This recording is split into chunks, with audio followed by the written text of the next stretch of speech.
Will you rise and join us in saying the Pledge of Allegiance, please? I pledge allegiance to the flag of the United States of America and to the republic for which it stands, one nation, under God, indivisible, with liberty and justice for all.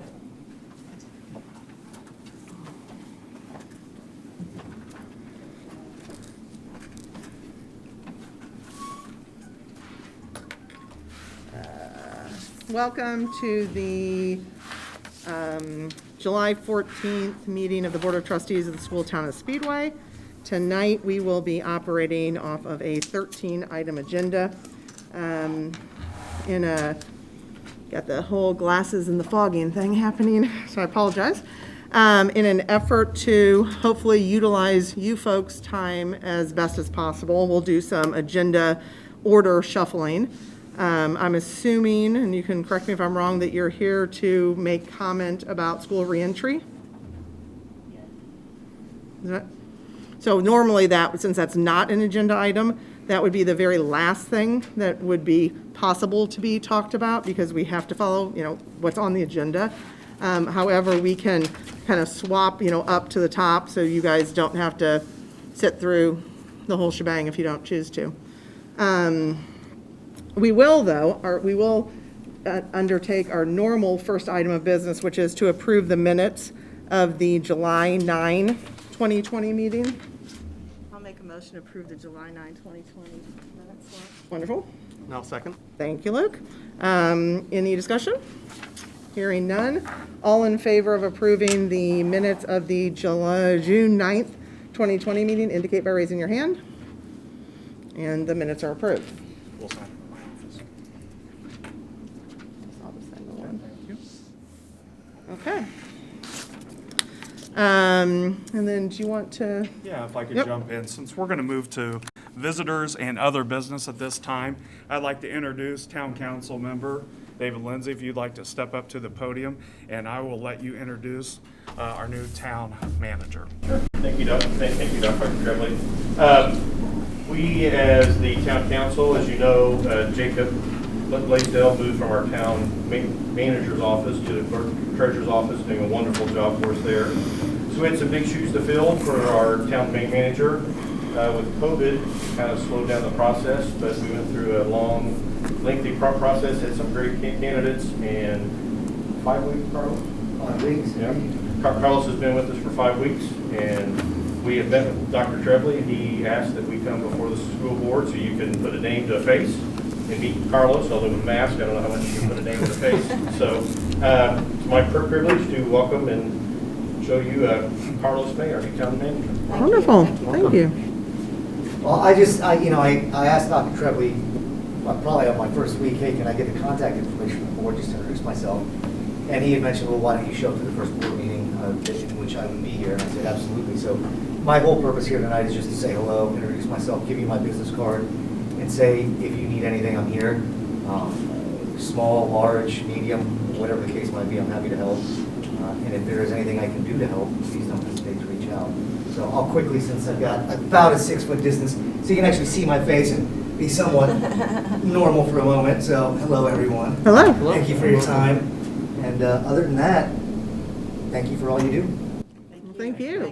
Thanks for taking the time to come and meet with me. Happy to do it. Like I said, if there's anything I can do to help. In fact, you know what? I haven't memorized my town cell yet, but if you want to write this down on the back of the business card, that way you can reach out with any concerns. 317 area code, 999-7859. Although it sounds fake, it is real. It's the new 555. Yeah.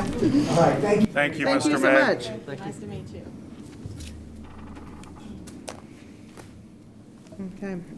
In keeping with that, and again, this is a shift from our ordinary, but in an effort to utilize time best for you folks, we would be happy to open the floor for you to introduce yourself and to give comment. We would like you to do your best to limit that to a minute or two, but we are here to hear what you have to say.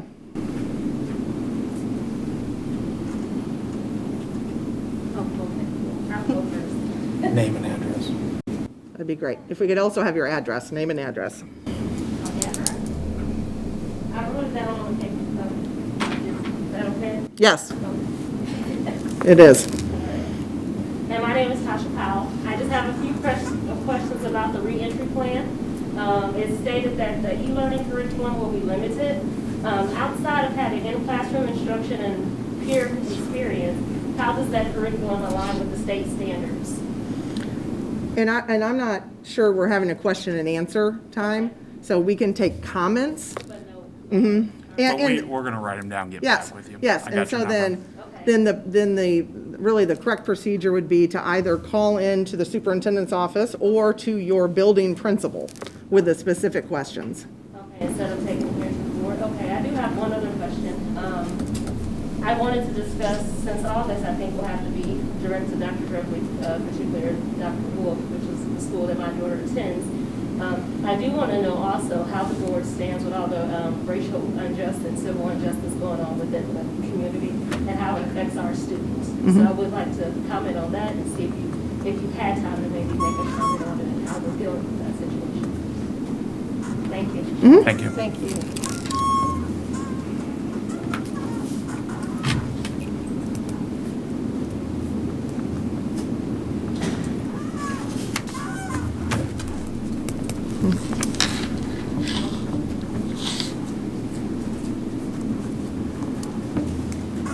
Hi, my name is Allison Woods. I also wrote my address down for Dr. Disney. I just want to comment on, I did speak with the school principal first. So I just wanted to comment and encourage you all to consider and think about the pre-screening measures for the reentry plan, and consider any creative solutions that might do more balancing checks with having parents either fill out a paper that the child brings in every day or some kind of online check yes or no. I ask the questions. I think if we can be proactive in that endeavor versus reactive, it would help keep our kids and our teachers safe, more safe. Thank you. You're welcome. I just want to say, just in general, it occurs to me that, I'm sitting here kind of, and you can't see my face. Sure. And so I hate that. But know that, behind the masks, we are, taking notes, and I've got a smile on my face or wow, that's a good idea, those types of things. It's difficult with this to not look maybe stern and we certainly don't want to give that impression. So. And I do appreciate. I'm just saying. No, I feel the same. I do appreciate the school taking a proactive approach and trying to get the children to wear masks. So I do appreciate that. Thank you very much. Thank you. Thank you.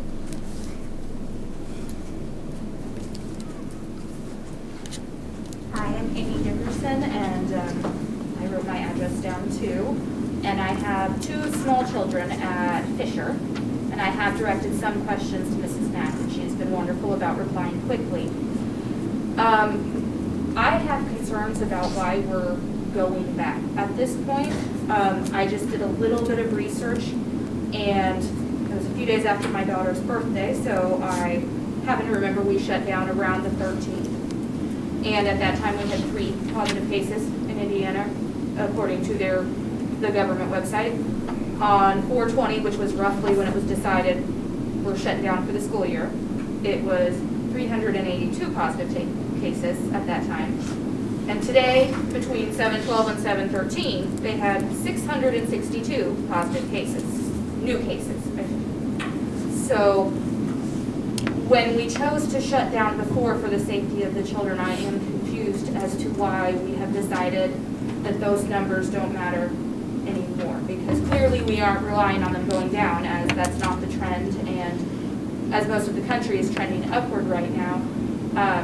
I'm curious as to why we're not approaching e-learning the first 9 weeks versus re-entry, when it's very likely that it would be more disruptive to come for a few days and then get shut down and have to try to adjust to e-learning, when we could start the children off in one format and stick with it for a few weeks while things get a little better. And I got the email from the school today with their updated information. It specified that there would be staff training through professional development to help them deal with all of these things, like how do you social distance a 5-year-old? How do you safely keep a 5-year-old home at school, even if they don't have special needs? How do you keep them from 3 feet to my daughter who's now going into 1st grade? That is a huge ask.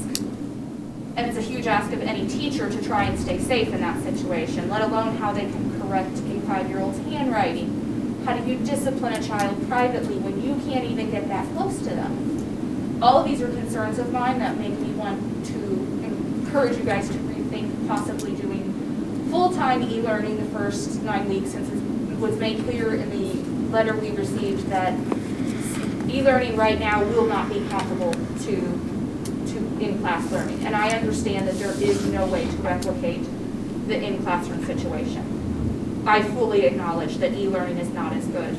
But an educated child that's extremely sick is not as beneficial as a slightly delayed child who has been kept healthy or hasn't exposed family or other people in the community because they were within a child at school who maybe mom didn't have time to take temperature that morning.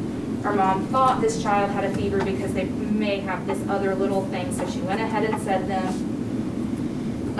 Other questions that I have not seen the answer to, and I'm sorry, I know I'm taking more than my minutes. I have 2 children in the school. If one of them gets sick, am I supposed to keep both of them home for 72 hours?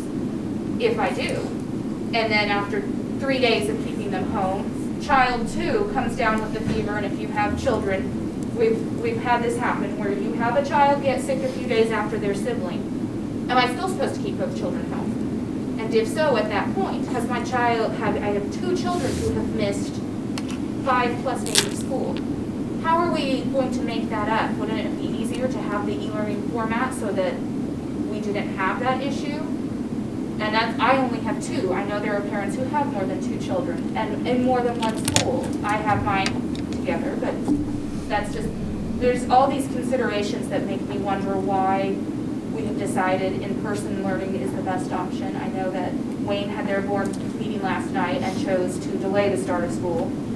I know that Washington Township decided we just need to do it online. I have a brother that works for the U.S. government, and they have decided to have their employees all work from home, if possible, through the remainder of the year. And if the government employees, who are expected to be civilized adults, cannot safely distance, I am wondering how we feel that expectation will be met by elementary children.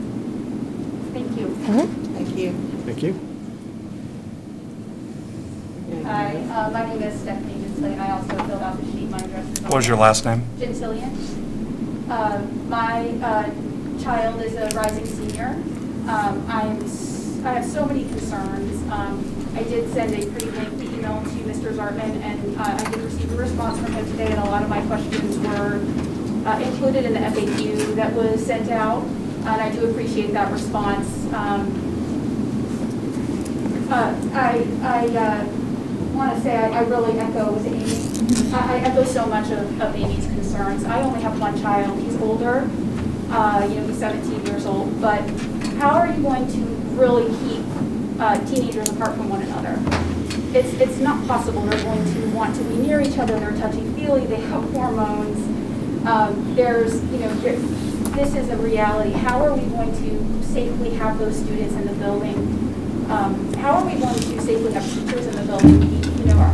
I can only imagine, due to age and health, that we have teachers who are at risk. I just don't feel like at this point, echoing what Amy had to say, we have seen so many increases in the number of cases, and we still know so little about this virus and the long-term health impacts. My employer has closed all of our offices for the remainder of 2020. We have offices all over the country. Every single one of our offices is closed for the rest of 2020. We are adults, and it is not considered safe for us to be in office environments with one another. How is that different for our children? I do not feel that it is a good decision for our entire district to put our children when we don't know what the impacts are going to be of having them in enclosed spaces. How many children are going to die before we say, hey, you know what, this was a bad choice? You know, if it's my child, that's too many for me. If it's her child, that's too many for me. I do not feel that it is worth risking our children or our teachers' lives. And I'm sorry, I'm a little emotional. It's a very hard decision to make for your child. I don't want him to miss out on being with his friends and having his experience of a senior year when I have to make the choice. I also don't want to put him at risk. I don't want to put our family at risk. I don't want to put our elderly family members that we are helping because they are trying to stay home at risk. And I feel like I'm being put in a position where I have to make an impossible decision. And I know a lot of other families are feeling the same way. I've spoken with teachers of our district who are very unhappy with this plan. They don't feel like they had an opportunity to give input, and they don't feel like their families' situations have been considered. So I just want to say that I feel like the responsible thing for our district to do is follow Washington Township and have a first semester of e-learning so that all students stay on the same path and stay healthy. I appreciate your time, and I appreciate you considering my thoughts. Thank you.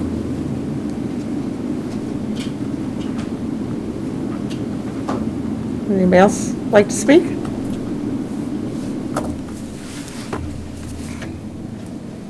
You want to go ahead.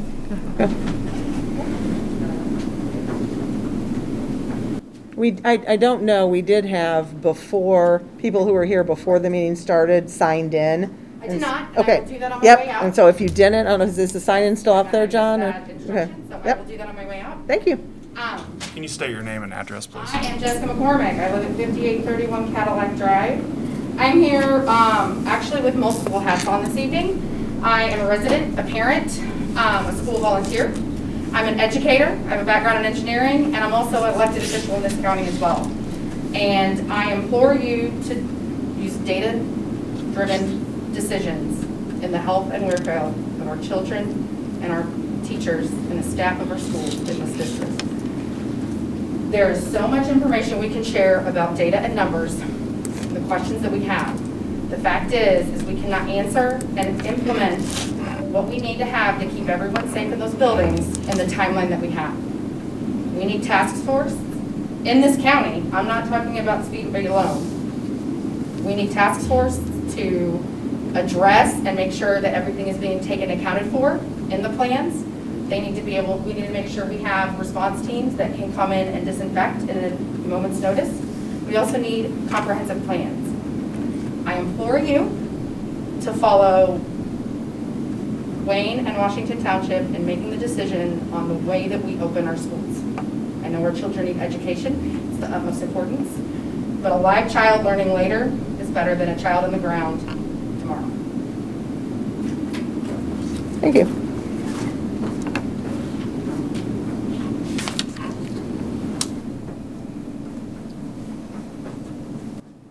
Anybody else care to speak? Okay. Well, thank you so much for giving us. Did you have something? No, I'm sorry. We had 4 nurses for our neighborhood elementary schools, plus the junior high and Fishers. Back in the day, we had 1. So that contract has gone from 1 to 4, that we have a nurse in each building. Just to let you know on this piece, Kenna Allison is our nurse in the high school. She's employed through us, through our budgets, through the referendum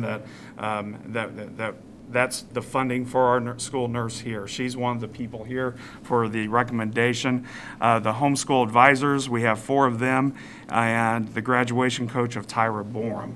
With the pandemic on top of us, these people couldn't be worth more than we could ever imagine at this point in time to make sure that we keep the safety for just not here at a recent time or at a soon-to-be time, but in the future also. So my recommendation is to approve their contracts and increase their annual salaries at the following positions for $1,500.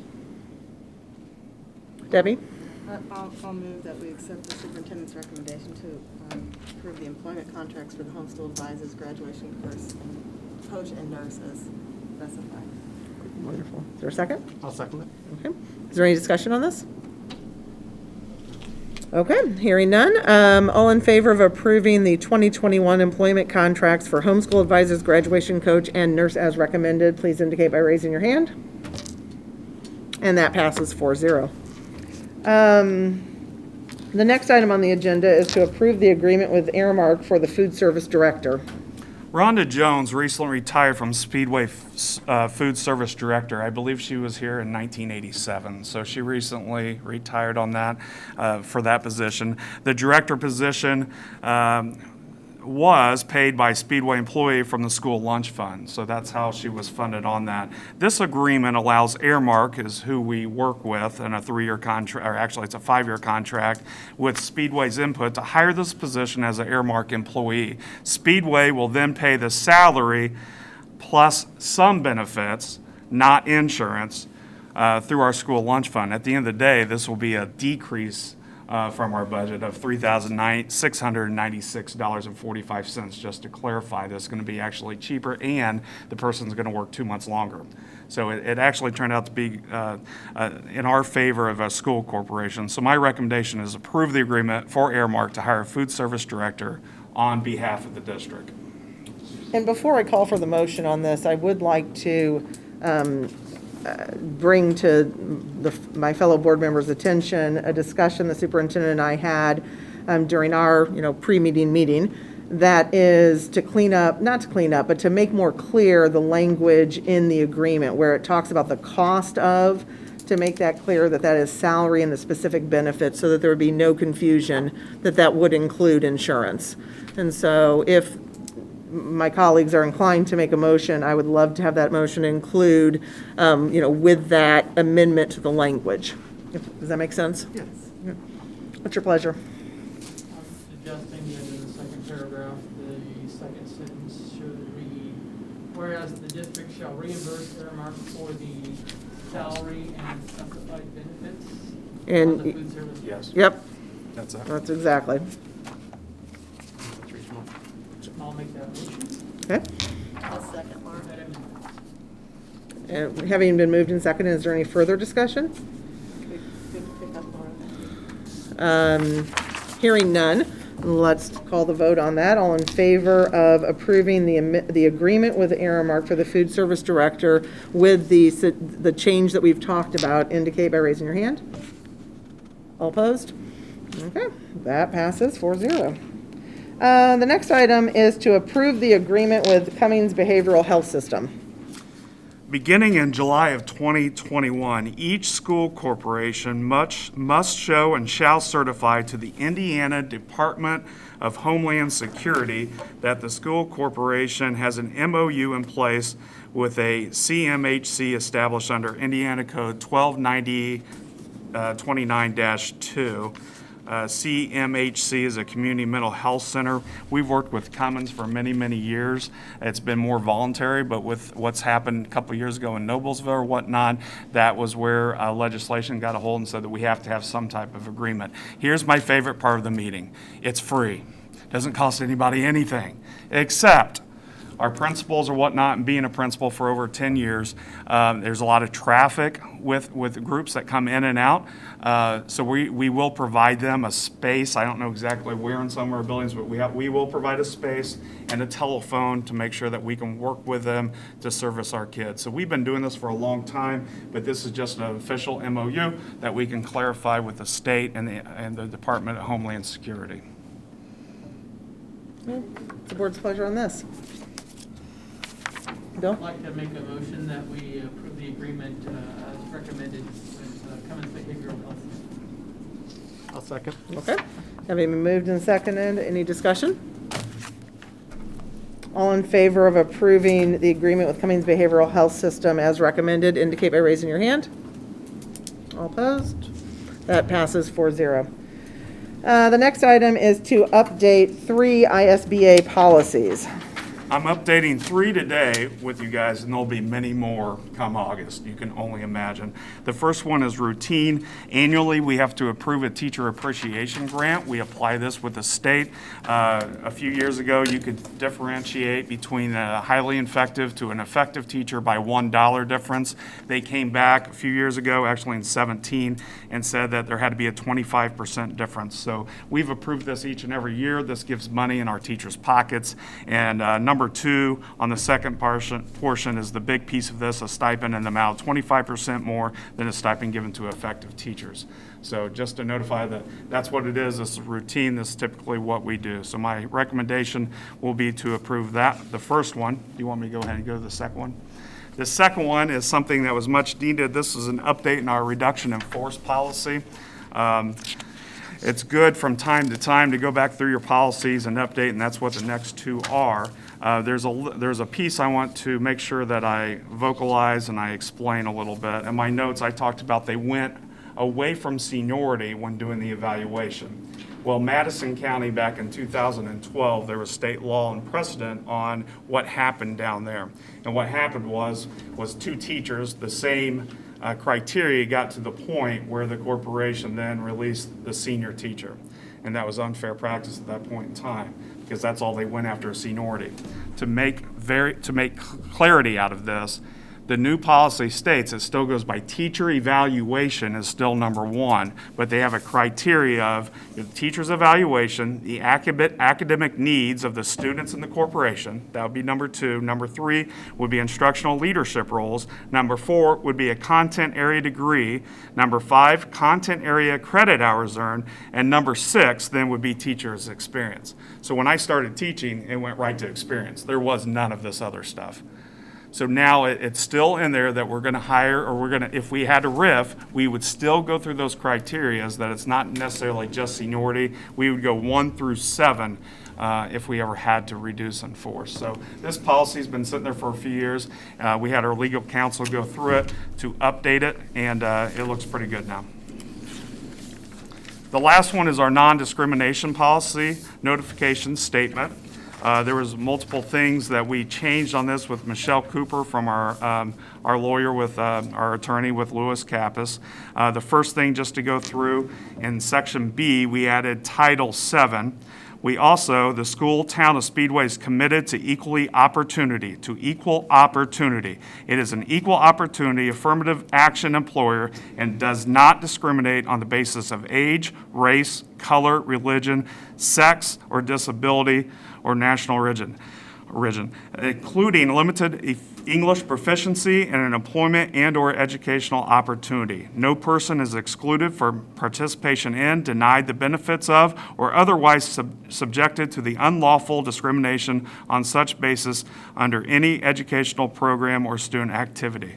And the directions below with the Title VII.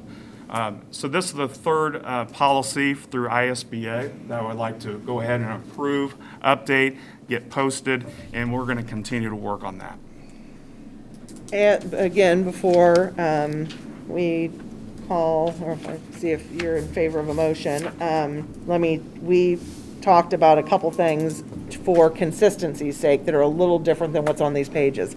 And the first of those is you can see each of them has a different updated, adopted, updated provision at the end. And we're going to have those be uniform. So a motion would need to include that as a revision.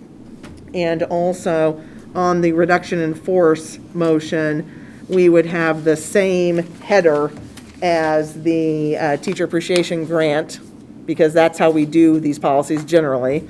And that first paragraph would be struck because it is redundant from the new end, information for when it's adopted and updated.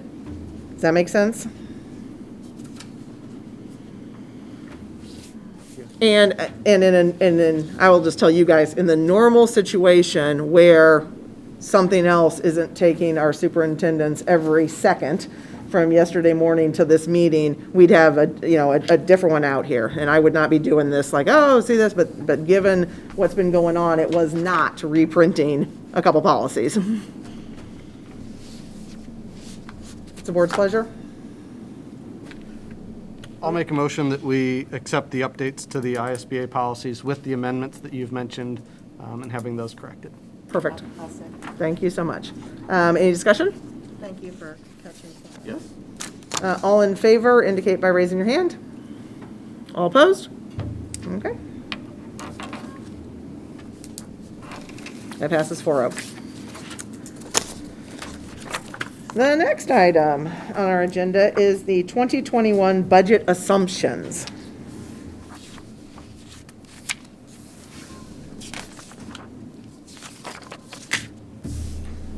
All right, now we're to the finances, my favorite part. I'm smiling underneath here on this part. It's a great day to be a spark plug here. Budget assumptions. This piece of once a year, we come back and Speedway's a little different. We have our board, but we still have to pass it with our town council. So we are a month early. We are a month early on doing our budget to get it done compared to anybody else in the state. So you guys are in good hands because this is my second year now doing it. And there's only everything else going on. So this has been a very trying year on top of, this is what typically I work on day in, day out. So I just do this the nighttime and we're in good shape here. So I have good news to tell you. I just wanted to give you, we usually do an overview of the budget, finance, and that's really making sure we have money for our kids and teachers. That's what it's about here. This is our assumption for the remainder of the month of budget in 2021. So this is all for next year. If you never knew, we've already appropriated all the money for this year. When something pops, we have to find a way to pay for that because I can't predict the pandemic was going to happen for 2020. So everything I do is almost 18 months in advance. It gets fun.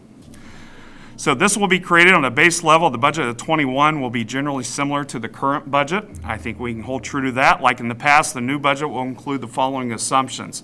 We have fund number 1, the education fund. The education fund, we're going to operate in a balanced budget and maintain our cash balance.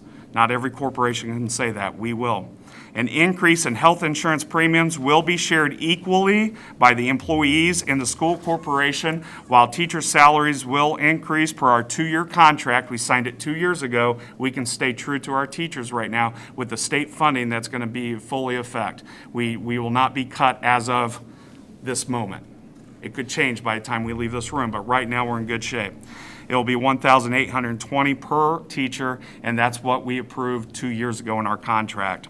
State support will slightly increase per student. We need about 3%. We're getting 0.9.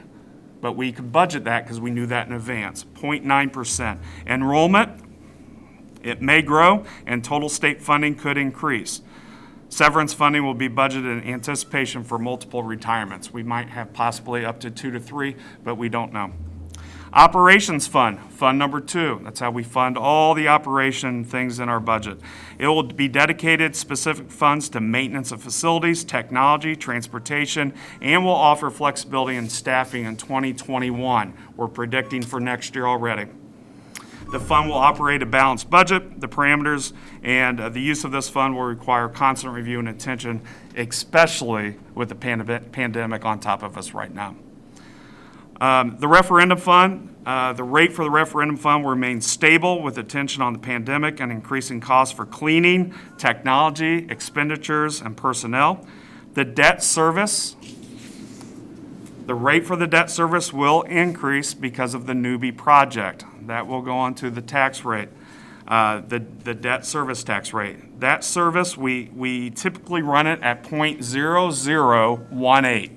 I'll say that again, 0.0018. We projected with our different people that the newbie project would be around 0.07 increase, 7 cents to 9 cents. I'm happy to inform you the new project, after everything's said and done, will be around 0.06. We got some pretty good rates. So that's wonderful. I think it's going to be under, but we'll see, under 6 cents. Total tax rate will increase slightly at 84 cents where we're at right now, but we're not talking over the top. The rate in 2020 was artificially low because we had a return of excess levies and then the revenue stream of the budget. So in the bigger picture, the more stable we are as a tax rate, the better our impact is on the tax caps affecting other units of local government. We're one piece of the pie. We have the police, we have fire, we have library, we have the town. We share all of that. And right now, my point of emphasis when I present this board to the town council will be just that. We're going to try to remain stable and remain about the same as we've always done. Thank you. Budget assumptions. Thank you, Dr. Smile. Tremblay. Do any discussion or comment? Okay. The next item is to authorize publication of the 2021 Capital Assets Plan. The changes in the capital asset plan changed 2 years ago. A lot of law changed on how we had to handle this fund itself. It used to be called a capital project fund. That's how we all know it. So every year I start by saying, don't forget it's changed to a capital asset plan. What does that mean? There's a few requirements within the plan, but briefly, we have to, again, think of 2021. We're thinking 6 months in advance. This is where our strategic planning comes in. Any projects that are over $10,000 and any planned purchases over $10,000. Just to let you know, our cases for possible going e-learning or possible carrying the Chrome cases was roughly around $28,000. That's not chump change. That's real money. That we had 0 cases and now we have enough for 1850 for every kid if need be. So there was a lot of planning, there's a lot of movement on this, but that just gives you an example. We have to plan ahead for technology, for any of the facilities, outside business. There's a lot that goes into that. It used to be where you had to plan, and we had to put it in the newspaper. We would have to have it on the website. We would have to make sure we had a hearing. That's all gone away to the wayside. We have to now post it on our website and put it in Gateway. So those are the new laws that we have to abide for. It saves us money and it saves us time. That's a good piece of this. The main focus last year through the capital assets plans are things that everybody in this room knows about is newbie. With the project, there's a lot of outside stuff that had to go through to make sure that was done. So the process of just the newbie, security doors, the air conditioners over the last few years, all 3 of our elementary schools now have brand new chillers that we hope last 25 years. So that's, if you can cross your fingers on that one, please do on that one, because that's a great thing that we have brand new chillers in all 3 buildings. We have security doors in all standalone elementary schools.